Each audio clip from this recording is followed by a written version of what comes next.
primeiro bateria, depois violão. E aí, quando eu estava lá perto de completar meus 13 para 14 anos, eu comecei a tocar teclado, né?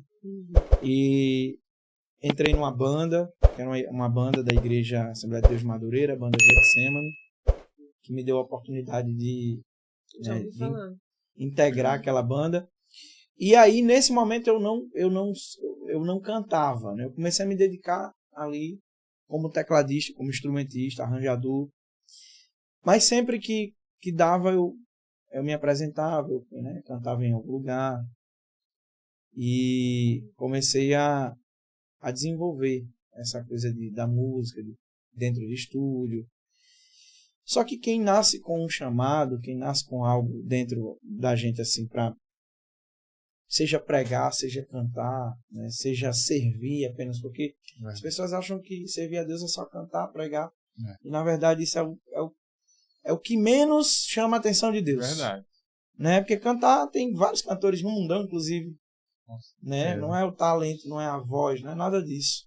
Nós temos grandes cantores no Brasil. É verdade. Mas o que de fato toca o coração de Deus é quando a gente entrega para Ele os nossos dons e talentos. Mas principalmente quando a gente serve por trás das câmeras, dos palcos, dos púlpitos. Né? Porque servir a Deus, a adoração, ela não tem a ver com o que você canta, ela tem a ver com o que você vive.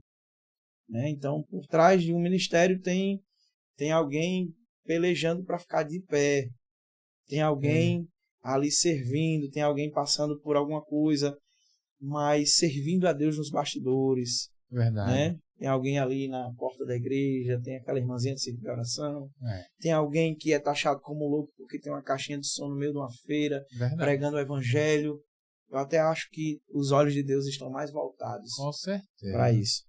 Né? Então eu acho que o meu ministério começou a partir do reconhecimento que eu tinha do Ministério Louvor, que não era apenas música, não era apenas tocar e se apresentar. Até porque na minha visão, eu não tinha muitas possibilidades de cantar em grandes palcos.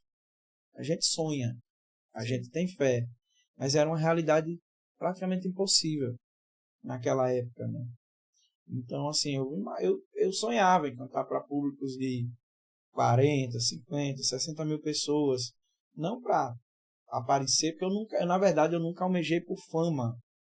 Eu nunca desejei fama e reconhecimento. Não, eu sempre... Até porque, se eu realmente pensasse nisso, eu estava no mundo, eu recebi muitas propostas.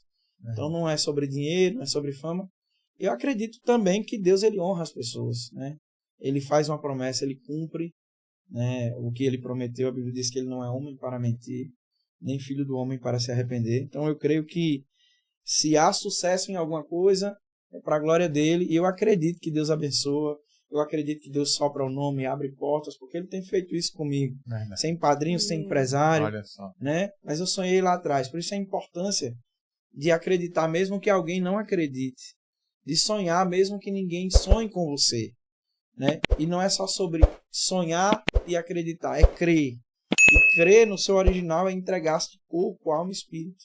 A fé é o firme fundamento das coisas que não se vê, mas se esperam. É uma convicção. Então eu acredito muito que Deus, ele tem cumprido promessas na minha vida. E é sobre isso.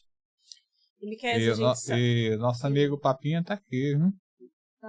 Entrou agora. Foi. Eita, Papinho é o próximo a estar aqui com a gente. Logo, em nome de Jesus, ele vai estar aqui conosco. Miquel, mas a gente sabe também, né, que nesse decorrer do caminho, vem pessoas que tentam atrapalhar também, né? Pessoas que não te dão credibilidade. Não acreditam, mas esse aí, rapidinho vai cair. Infelizmente, a gente sabe que existe. Ocorreu muito isso na sua vida ou não? Com toda certeza. Toda certeza. Como é que você fez para poder... Eu vou te falar, aconteceu e acontece.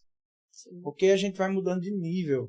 Exatamente. E os grandes obstáculos, eles se dão justamente em cada nível.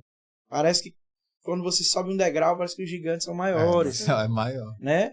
Então as investidas, fora a investida espiritual, Sim. Né, contra o ministério, contra a vida da gente, com certeza. Existem também as pessoas que o tempo todo não estão satisfeitos com Deus cumprindo as promessas na nossa vida. Verdade. Então, eu acredito até que seja parte do processo, parte do projeto de Deus. Né? Que você vai ver a história de grandes homens de Deus na Bíblia mesmo. Né? Sempre apareceu alguém, né, para tentar parar. Você vai ver José, seus irmãos, jogaram num calabouço, né? Venderam ele como escravo, mentiram para o pai dizendo que os bichos tinham comido ele. Por quê? Porque ele tinha uma túnica, e a túnica era muito colorida. Ela se destacava dos demais. Não que José fosse melhor do que seus irmãos, mas José, ele era, além dele ter uma promessa, ele era sonhador, né? E tem um diferencial na vida de José. A Bíblia vai dizer que todos os níveis, todos os estágios que José passou, né? A Bíblia vai dizer, e Deus era com José. E Deus era com José. O grande diferencial na vida de alguém, mas porque fulano canta bem, ou porque fulano está na televisão, ou está no rádio, ou está no show. Não, e Deus é com alguém. Com certeza. Entendeu? Existe um propósito ali, existe uma promessa que foi feita para a mãe daquela pessoa, né, que já é fruto de oração. Então, eu passei por tanta situação. Né, eu me lembro, eu falei até isso no outro podcast, eu não estou aqui querendo polemizar, estou muito bem resolvido em relação a isso, mas nós temos a nossa história, né? Verdade. Eu me lembro que eu tinha um sonho de cantar, isso depois que eu saí das bandas que eu estava, eu só queria adorar a Deus. Eu me lembro que eu recebi um convite para fazer participação num show na Zona Norte, aproximadamente, 20 mil pessoas.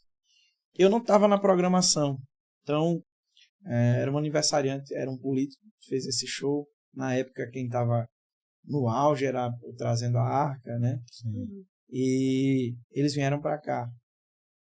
E aí essa pessoa disse, aparece lá no meu evento, vou te dar uma oportunidade.